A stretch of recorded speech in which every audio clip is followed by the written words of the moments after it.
Right, what's up, Dragon Brew? We just had our first big tournament for the new standard with Avatar. So this is the first time we really get to see what the metagame looks like as a big event, kind of big competitive level. So we're going to talk about the different types of decks there were, what the breakdown is of each of the different deck types, what the new problematic cards are, and honestly, just look at some cool tech from Japan. So let's go. All right, so this event had 363 players, which is quite a lot. That's a good event to kind of take information away from. And I'm looking at the top 32 because that's all we have reported for the individual decks there. But of the top 32 decks, this is the breakdown, right? We have it sitting at 14 control or 14 aggro decks, 3 mid-range decks, 8 control decks, 7 combo decks, and 32 total, right? So that's where this comes from. Now, that being said, the combo decks are kind of pseudo mid-rangey decks and can fit into that category, but all the combo decks were basically either Reanimator decks, if you want to look at them that way, with the Superior Spider-Man or Cavaro, and then they were the Bant decks that actually have the combination of the Doc Arlock, Appa, and Aang. So that's kind of what the breakdown is. You can classify those however you want. But basically, the aggro decks only really made up 44% of the field, which is actually about normal, all things considered. So nothing seems out of whack so far. You're always going to generally, I would say, have aggro decks be overrepresented unless there's some deck that's really, really good or known quantity. So everybody else is playing it. That's some mid-range or control deck. Another quick note to add is we did see a lot of Badger Mole Cub, but it didn't seem to like overly dominate the tournament. It did show up in 13 decks, which is like 40% of the top 8. So kind of make of that what you will. It's mostly green's time to shine, I guess, for a moment. But I think that number is going to come down a little bit. As much as everybody thought that the Badger Mole Cub was going to be the thing that dominated the format and nobody could beat it, people seem to have been finding answers so far. So with this being the first tournament, I would expect the metagame to shift a little bit going into the second one. So let's take a look at a few decks here. And one of the decks that we want to kind of take a look at real quick is what they're calling the Gruul Aggro decks. But what they are basically some like strange variation of Delirium, but not really focusing all the way in on Delirium. So it's a very interesting, weird deck. I saw this pop up a couple days ago, and it looks like it's becoming more popular now. And really, again, they are playing Badger Mole Cub, so that's not really a super surprise here. It's what we expect. But then it has your typical things like fear of missing out. It's got usually some number of keen-eyed curator. Each version was kind of different depending on what you looked at.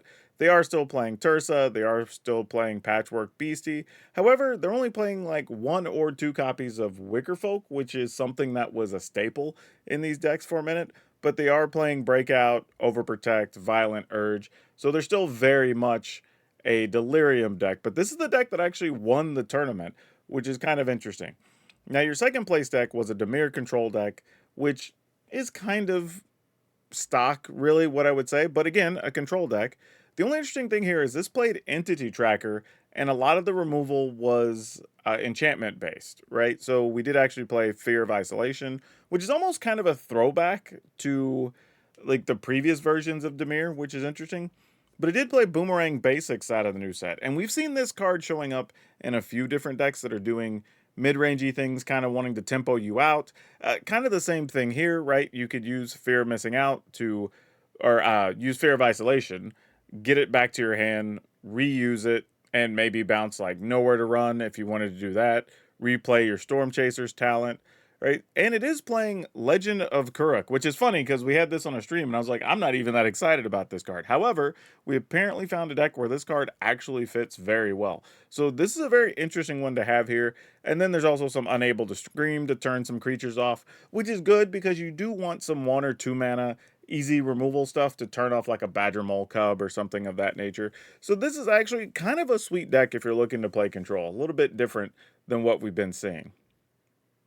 And then here's another one that we're calling Azorius Aggro, but I don't think we've really seen anything like this before. Now, Aang Swift Savior, we knew we were going to see in some decks as the tournament started happening. And then here's another one we're talking about, Aven Interrupter. Now, this one isn't playing the Boomerang to return the Interrupter, but you're using Interrupter along with Aang to cause problems for your opponent, just make it hard for him to keep stuff on the battlefield. Also playing Tashana's Tidebinder to turn stuff off. taking advantage of Avatar's Wrath, which we saw this card being really crazy in a couple decks we played. But here, being able to pick up your stuff with Aang or Aven Interrupter, and then just keep your opponent stuck, right? Because they can't play anything for a turn, and then even when they can, you've now got Aang's and Aven Interrupter just slowing stuff down all over again.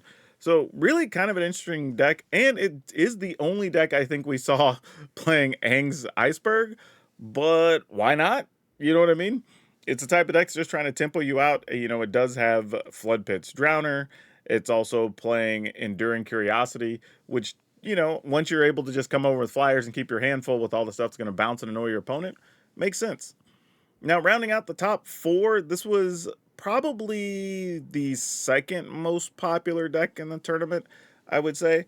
But this was just the Simic Aggro. Not a huge surprise here. There's basically two versions of this deck. Either trying to straight overpower your opponent, just use all your mana, do the big things. And then there's this version that was playing Jackal, but if you're playing on Arena, it's Drunith. But basically, whenever you're playing a creature, however big Jackal's power is, you get to make another copy if it equals the cost that you played. So, not a surprise. We saw this last season. This only real addition I think this had here is Badger Mole. And because Badger Mole's in these lists, you've been seeing both versions playing more of Nature's Rhythm. This is a card from Tarkir that lets you go search for another card. So this is actually pretty cool in this deck because if you have the extra mana, you can go find like a Tyvar, so you can just pump in over on your opponent, right? Like you could get an Orboroid, which just, you know, can pull the game away over a couple of turns. So some really interesting stuff that having the Nature's Rhythm does allow. So it's cool seeing these decks kind of evolve that direction a little bit. And a card that I have been a fan of in my Simic builds already was Repulsive Mutation. So we've been seeing this, which is also very good. So yeah, really interesting to see this build kind of being the one that was able to crack into the top four. Oh, and I have to say, I stand corrected because I was just looking. Actually, the Simic Aggro decks were like the third or fourth most popular deck. The most popular was this one, which is the Bant, we'll call it mid-rangey combo deck, even though it's classified as Bant Aggro. And then the second most popular is actually Dimir Control, I believe. So, or no, the one they're calling Dimir Aggro. My mistake. So, and we'll talk about that one next. So this is actually really cool that we have a pretty diverse metagame, all things considered already. But taking a look at this, again, there is Badger Mole Cub, because again, if you're playing green and you're playing creatures, you're probably going to play this. Now, if you don't know what this combo is, it's basically Doc Arlock makes all your stuff cheaper. So you want to get into a situation where you have Aang that's able to return something with airbending, and then you only have to pay 2, which means with Doc Arlock, it costs 0 because you reduce that too. But then you also play Appa that lets you pick up any number of creatures, and then you can just keep rotating your Appa and your Aang and your Appa and Aang, your Appa and Aang, and you can make a bunch of 1/1s or draw a bunch of cards or do whatever, right? Once you have that much mana. This deck also is taking advantage of Nature's Rhythm because, again, if you're just able to generate mana a variety of ways, this just makes sense to do. So not a huge surprise there. But otherwise, we've seen this deck. I'll put a link to an early version if I remember here, so y'all can just check that out and see it in action if you've never seen it. But just something to note, this was the most popular deck of the event. Now, it didn't crack into the top 4, but it did put 1 copy into the top 8 and then like 4 copies into the top 16. So popular enough that it's something you need to keep on your radar. Now, this was I believe, the second most popular deck in the tournament. This is the Dimir Aggro is what they're calling it. And we've seen versions of this before, right? With the Azure Beastbinder being the thing that just makes it hard to block it and you can turn stuff off. Playing Cecil, which isn't a huge surprise. But yeah, just kind of the usual suspects, right? Deep Cavern Bat to strip your opponent's hand. Enduring Curiosity to draw more cards. Flood Pit's Drowner to tap your opponent's creatures down. So it's like nothing real surprising here, just a good selection of spells.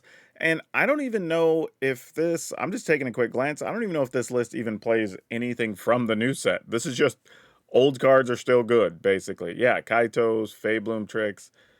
Yeah, this is just, I mean, 0 Point Ballad, but that's from Edge of Eternities. So there's really nothing new in this list. Oh, Realm of Ko, actually. I guess there's a land that they're playing that can make you spirit tokens. So yeah, that's all it really got from the new set. So if you already have the parts for this, you could just fire this up and play it. Like, this is just a reasonable deck. But yeah, Dimir Aggro, still a thing, not a surprise. One of the other decks of the tournament, which was in the top 8, is Golgari Aggro, which I thought was neat. Again, a green, it's creatures. You're going to see Badger Mole Cub. But Dark Confidant ended up making the list here. And this is a very interesting card, but Fawn's Bane Troll. This is one I rarely see, but it's been showing up in some lists that I've been looking at over the last few days, so not a surprise. But it is a 4-mana 4/4 troll.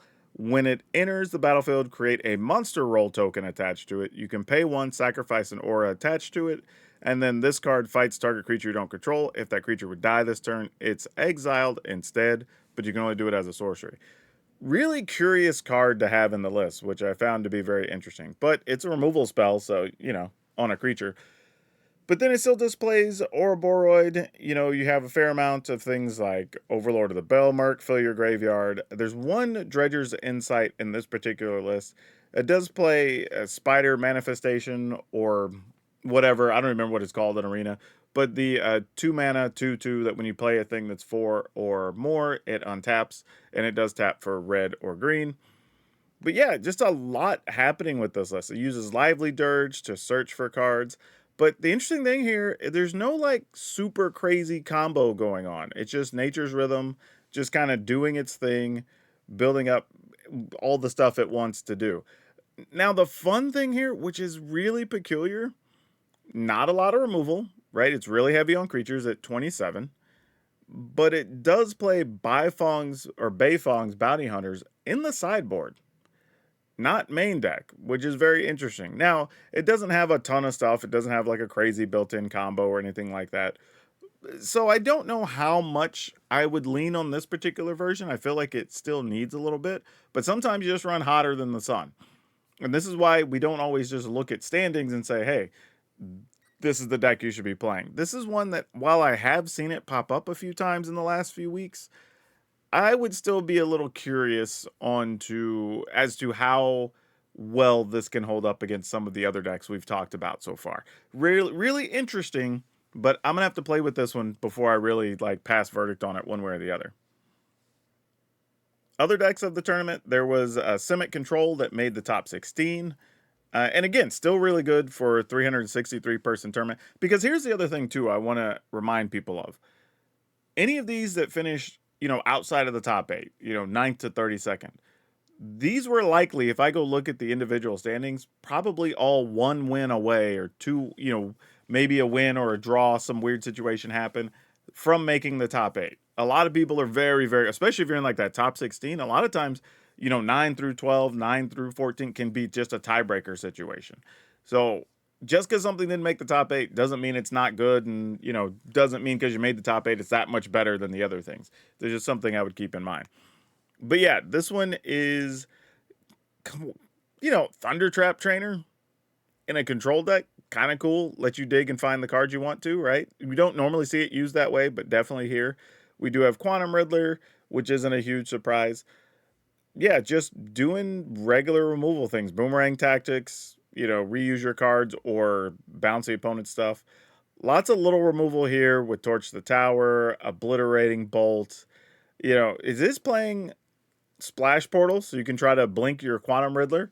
Get a big creature for just 3 mana and get a couple cards. So there's some fun, interesting thing going on here. It does also play Ral, which I think is pretty neat. And not a surprise that it's playing Storm Chaser's Talent in here as well. But for the most part, nothing too crazy going on here. Just removal, bounce things, try to slow your opponent down, try to finish them with a big creature, doing kind of what old school Control does. Jeskai Control here looks exactly like what we expect. This also finished in the top 16.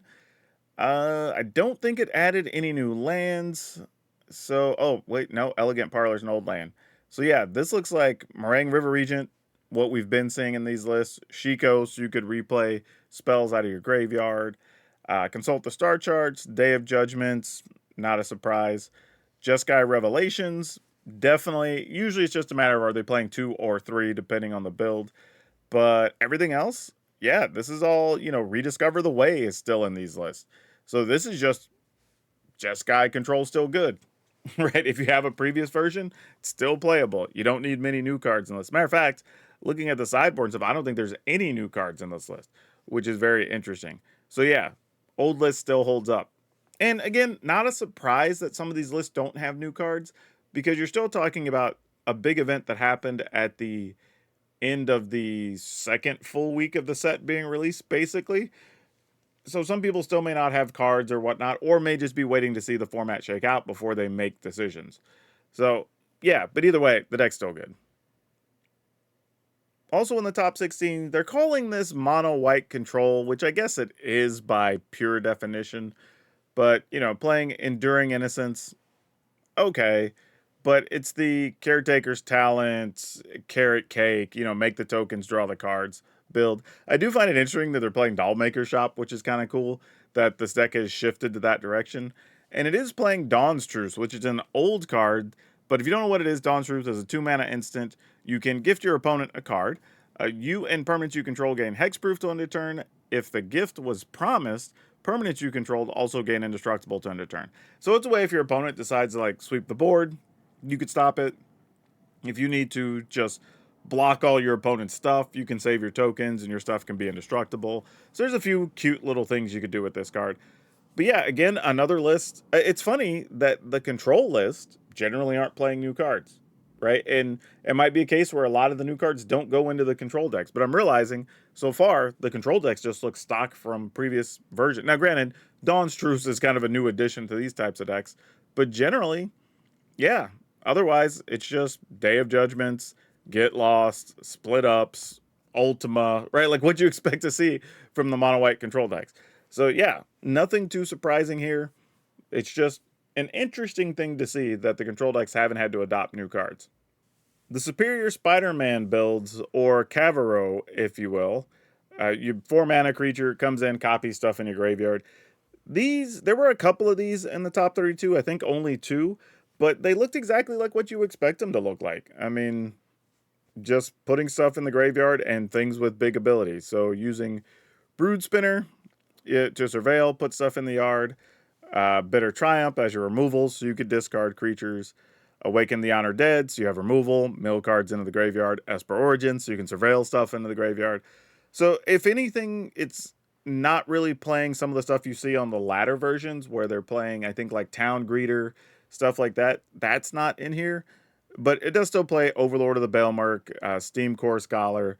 So it has a fair amount of plays on 2 and 3 to consistently fill the graveyard, so you try to have something on 4. But this is another one that I don't think there's a new card, you know, perusing the lands again. I don't think there's a new card in this list. Everything is what already existed with Spider-Man back. So again, decks you can still play. You don't necessarily have to put brand new cards in a list. If a deck is good, it's still good until proven otherwise. And so far, this can still hang with the new decks. And then I just want to point out a couple of other interesting decks, and then we'll do a quick little wrap-up section for things you should kind of keep your eyes out for. But this is one that I hadn't seen at all, and this was a Jund control deck, as they're calling it, finished in the top 32. This is interesting because I wouldn't necessarily call this Jund control. I don't think they have a good classification for it. So I should probably in my notes change this to a mid-rangey deck, because this is very much a Smuggler surprise deck is what this is. Which is interesting because we hadn't seen much of this deck for a minute. It sort of fell off, and I was thinking about playing one on the channel soon, and it's cool to see that this is still a thing. So, you know, you still have Lumbering World Wagon to help you find lands, but you're playing Calamity, Overlord of the Boiler Bilges, Overlord of the Hauntwoods for your ramp.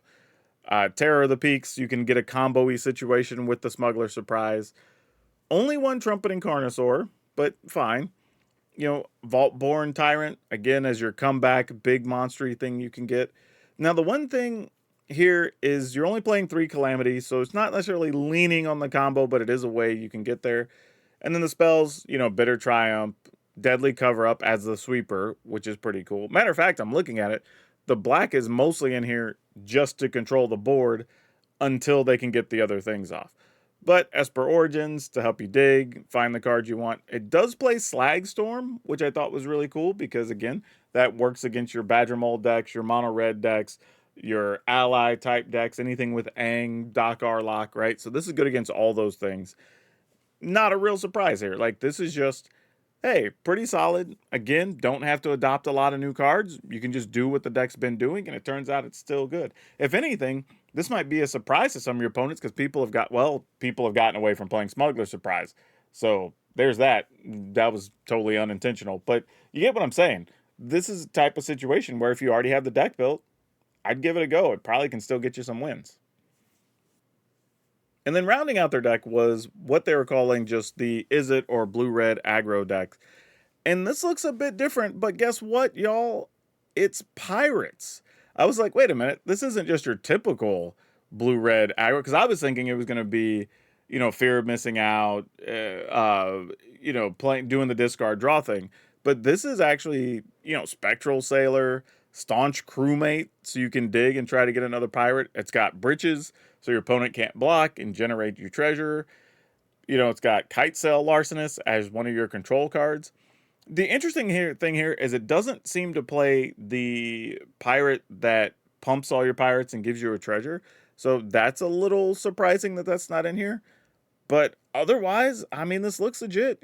Torch the Tower. It actually plays Chainsaw, which is cool, something you don't see very often.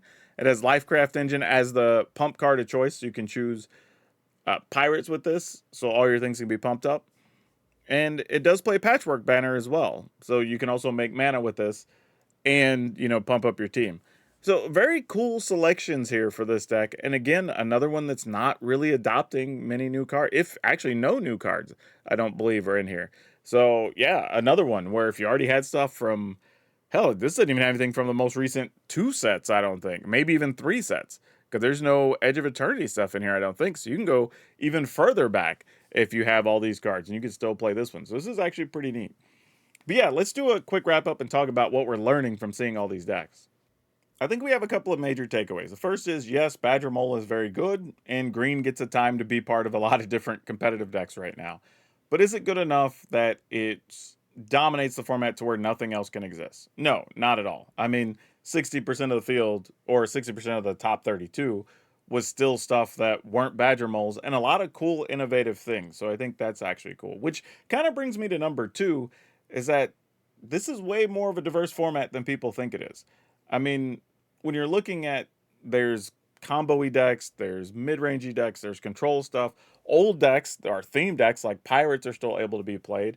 We saw a resurgence of Smuggler Surprise in one of the lists, right? Now, admittedly, some of these are one-offs in the top 32, but if you think about the fact that it's a 363-person tournament, and these decks made top 32, they were probably one of the only versions of that deck, or maybe 2 ofs in the event, and still were able to make the cut. So that's actually pretty impressive, all things considered. But this does mean that the field is wide open and you can play a lot of things right now. Now, will it stay that way going into the future? Who knows? But at least right now, this is a good sign.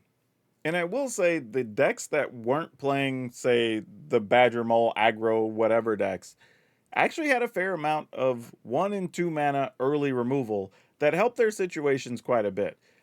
So that's something else to keep in mind if you're deck building. Like, you have to be able to deal with these cards so you can get to do the things you want to do later. Overall, though, I would say Standard's really exciting right now. There's lots of options.